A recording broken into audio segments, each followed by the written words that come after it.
عندنا أعمال أخرى كثيرة. يعني النبي عليه الصلاة والسلام يقول مثلا من غسل واغتسل وبكر وابتكر، ده يوم الجمعة، ومشى ولم يركب ودنا من الإمام، كان له بكل خطوة أجر قيام السنة وصيامها.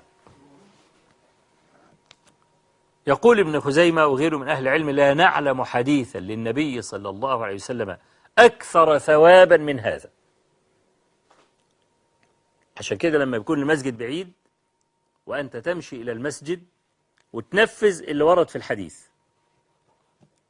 كل خطوة كأنك قمت سنة وصمتها، كل خطوة رايح وراجع. لو المسجد مثلا بعيد، شوف انت تمشي كم خطوة، يعني 1000 خطوة، 2000 خطوة،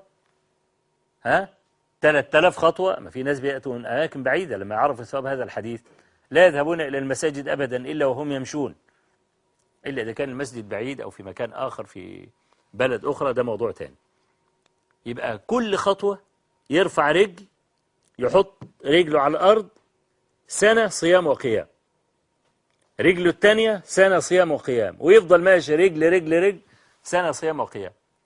وده يوم الجمعة، ده عمل واحد اهو. وخد بقى دواليك.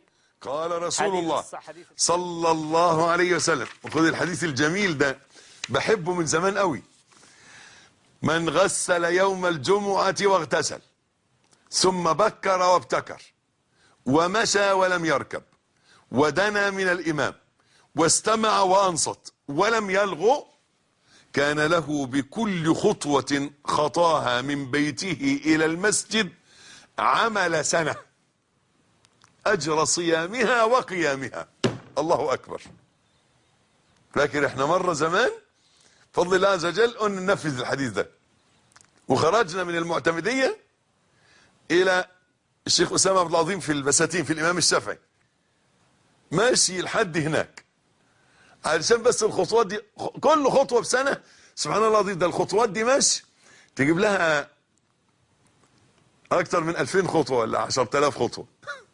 فاعملها مرة انك تمشي للمسجد، بس اعمل كلها على بعضها. غسل واغتسل، قيل غسل يعني جعل زوجته تغتسل واغتسل هو بنفسه، او غسل رأسه وغسل جسمه واغتسل غسل الجمعة كغسله من الجنابة. بكر وابتكر، راح بدري من بعد الفجر. خرج ابن مسعود مرة إلى المسجد فوجد 3 سبقوه فبكى وقال: وما رابع 4 عن ربه ببعيد.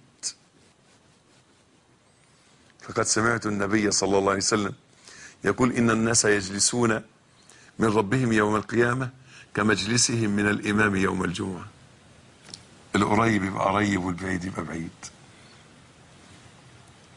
في ناس النهارده تدخل تقعد جنب الباب عشان اول ما يخلص يخرج بسرعه قبل الزحمه.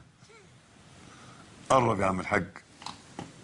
من غسل واغتسل ثم بكر وابتكر ومشى ولم يركب ودنا من الامام واستمع وانصت ولم يلغو، لازم تعملهم كلهم.